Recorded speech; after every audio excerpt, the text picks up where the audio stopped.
Welcome. In this video, you will learn about Clarice Lispector's short story, Preciousness. I'm Pradeep Hariharan, an assistant professor of English. I'm so happy to see you here. Let's start the class. In this lesson, you will learn about Preciousness, the story of a 15-year-old Rio schoolgirl's journey to transformation. It's a wonderful story. It narrates her two-day life and what happened to her and how she realizes what is precious to her. The meaning of precious means something valuable. So what is valuable to a woman? Do you want to know? Let's jump in and see what happens. So the goal of this class is very simple. It is to prepare you for your examination. So whatever I teach you, I'll teach from the examination point of view. My goal is to give you the best value in shortest time. For that, I follow a certain code of honor. As you are watching my video, I want to thank you and I give you a word. I will give you the best quality and I will teach you from the examination point of view with focus. I will simplify and give you clarity, and I expect a transformation from your side. That is, you will learn the class in English so that you can score well. Are you ready? Let's jump in. I'm so happy to teach you this.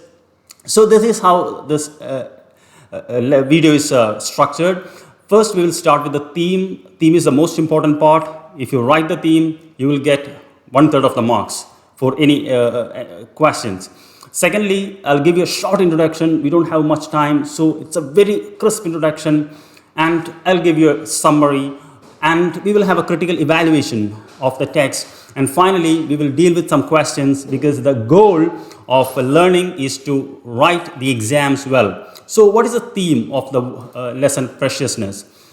Preciousness tells the story of a girl, as I told you, and the major theme is obviously female sexuality and the body.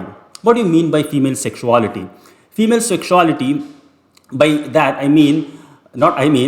it generally means how a woman realizes her own self and her own body, and she starts to behave in a different manner. If you're a girl watching this, you know this. There is an age in which you underwent a transformation. This story was written in 1960s, so the context is of 1950s. So the transformation happened for this girl at the age of 15. But in present scenario, it happens much earlier. That is, at one stage, you suddenly realizes that people start to look at you closely. They start to stare at you and they start to tell you something. But you still feel like the old child self. But people look at you as a woman. So that's a very difficult phase for any girl to undergo. As a father, I know how my daughter is undergoing that stage. So that is my personal experience. And secondly is a female struggle of navigating through the patriarchal social context. Don't worry about the big words. Actually, in the story, she has got two selves. All of us have got two selves. One is our self in home, the confident self. But when we go to the public spaces,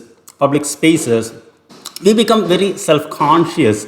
And that is known as the patriarchal social context.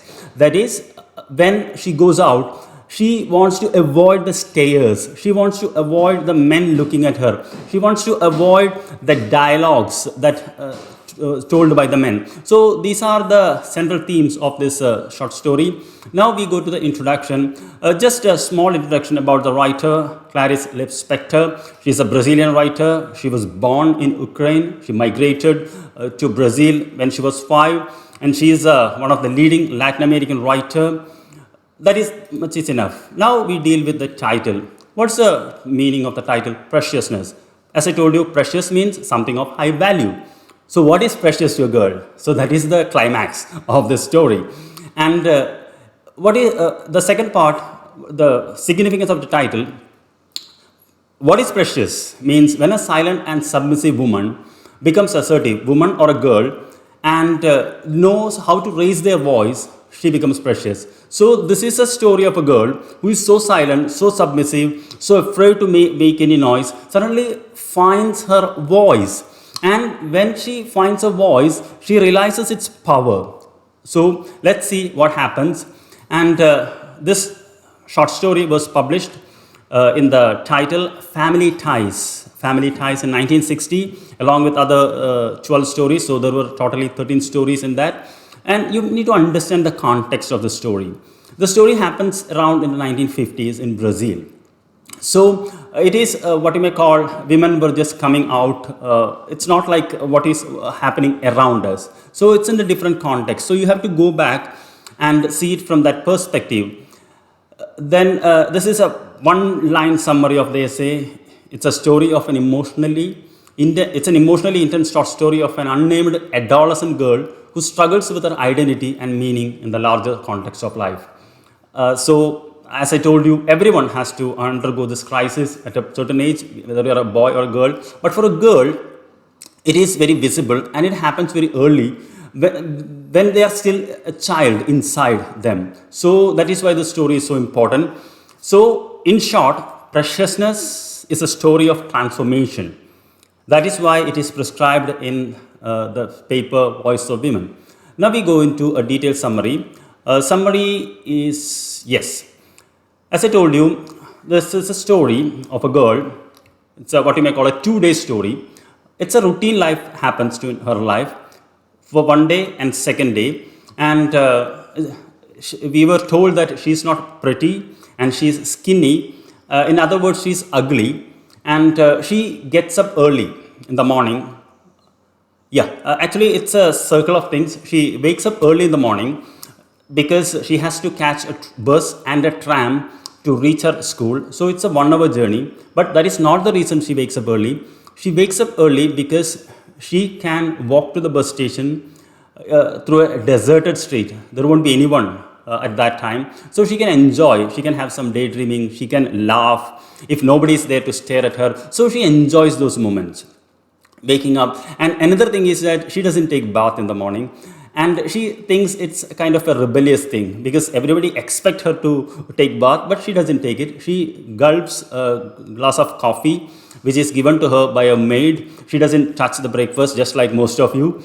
And she rushes in the early cold morning when everyone is asleep, and she enjoys it because there is no one to look at her. So one of her major concern is that people staring at her, and secondly, men saying something to her. So she's always afraid that men will say something to her. Then the next thing is she waits for the bus, and the bus comes, and the bus is what you may call crowded with laborers going to their job. So the moment bus comes, she becomes self-conscious because she knows that everyone will look at her and they will say something to her. As a girl, if you're watching this, I'm sure you would have experienced it in many times in your life, that men making comments. I'm sorry for that. But here this girl also experienced the same, and she doesn't want it because she's still a kind of a girl inside. She has not become, as I told you, a woman. So it's a kind of a transitional phase. Then she gets into the bus, but surprisingly, the men, they doesn't notice her because they're all tired, carrying their lunchbox, going to job. Then suddenly she gets a feeling that is she stereotyping men, or is it her own internal feeling that all men will make comments on her?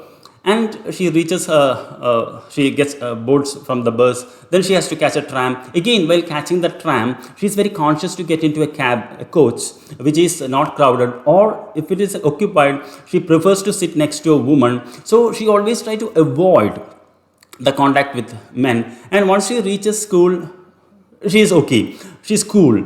But one ironic thing is that her boots, it is made of wooden heels. So they make a lot of noise. So whenever she walks, what happens is that people can understand she is coming. So she wants to be secretive, but her shoes make a lot of noise. In the class, she is not a kind of a studious student. She is a rebellious kind of student. She draws lines while the lecture is going on. She draws stars. So ultimately, she is a kind of an unconventional girl, not the kind of a conventional girl that we expect. Then she returns home to an empty home. That is what the author says, because everyone has gone to their work. Only maid is there. Then she eats. She gulps down like a centaur. Centaur. It's an imagery which I will discuss towards the end of the video. And it's like an animal. She's like an animal. Okay, her hair on the plate, that is the expression the author uses. And she's skinny too. And the maid makes fun of her. So she gets angry, saying, go to the hell. But at the same time, later we understand that she's the only person who understands her well. And maid is the only person with she has a conversation. So when the family comes in the evening, they have their supper, but no communication happens between them. At this point, she remembers an incident that happened to her when she was 10 years old. When she was 10 years old, a boy who had a crush on her threw a dead rat on her, R-A-T, rat. So this was a kind of a shock to her. That is a boy who is having crush. Crush means, someone likes her throwing a dead rat. So she hasn't told this to anyone, but this incident was a kind of what you may call a trauma to her. From then onwards, she becomes so conscious of men and boys. She thinks that they are there to hurt her, insult her. So this is how the first day goes on. The second day is a repetition of the same thing. And the author says she wakes up like a slow ostrich. There are two images used in this short story. One is of a centaur and ostrich, which I will discuss towards the end of this video. And second day is the climax happens, the transformation happens. She, just like the first day, she goes to her school. But on the way she walks towards the bus station, she notices two men walking towards her. This is something unusual. And her first reaction is to run back. Then she decides to walk straight onto them. And what happens is that when they meet at the point, this men suddenly touch her. In other words, they grab her. And the moment she gets paralyzed. Okay, that was totally unexpected. But the men who grab her suddenly leaves her and starts running with the fear that she may raise an alarm. So when they run, their boot noises sounds a victory dance to her. Suddenly she realizes that the men were more scared than her. That is, they were scared if she raises an alarm, people will open their doors and that will be the end of them. That was the moment of self-realization for her. That's the moment of change. She reaches the school 2 hours late and her friend asks, what happened to her? You look so pale. Are you sick? She says no. Her voice is so louder that the others in the class turn to look at her. Then she goes to the bathroom. She rests there for some time and she looks at the mirror and she says, I have to take much care of myself. And she realizes that she is precious. Actually, she has to raise an alarm. She has to raise her voice. Then while returning her home, what happens is that when everybody is having supper, she says, I want a new pair of shoes, because it makes a lot of noise and it attracts a lot of attention. So initially, what you may call, her parents do not agree with that they say that you haven't grown up, you are not a woman and the heels are made of wood. But the story ends with she getting her new shoes. So the new shoes, something symbolizes she learning about her own self, her own preciousness. So she undergoes a transformation from a girl to a woman in the story when the men touch her. So that is the central point of the story. Now we come to the critical evaluation.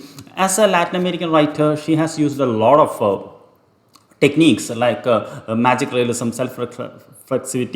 reflexivity and fragmentation. In this short story, she has used self-reflexivity. Self-reflexivity means conscious of oneself. And towards the, as I told you, it's already said, towards the end she raises her value. And one thing is, what is debatable is that when two men touched her, suddenly she raised her value. So this short story was written much before, I think, feminism became a fashion. So today it is debatable. Do a man's touch is required for a girl to realize her value? That is something, a debatable point. And the two major, as I said, that is of centaur and ostrich. Centaur, if you look, it's a Greek mythological animal with half man and half horse. So while she was eating, she is revered as centaur, which signifies that her body is something what you may call still boyish. Okay, that is, she hasn't gone what you may call the growth in her body. And secondly, it means actually Sendua stands for masculinity. So she is so vigorous, she is so strong, but the only thing she lacked was self confidence, which she gains. And the second thing is ostrich. You know, ostrich is a bird that cannot fly. And secondly, ostrich is the fastest running bird, the what you may call the largest bird. She is compared to that. So by that imagery also signifies that though she is not pretty, she is strong. She is precious. She can do a lot of things. So this is the summary. These are some of the topics. And what are the questions discussed that we have? The first question is, why did she wake up before everyone else? You know, she has to catch a bus and a tram, TRAM, and it takes 1 hour. More importantly, she wants to avoid the stares of other men.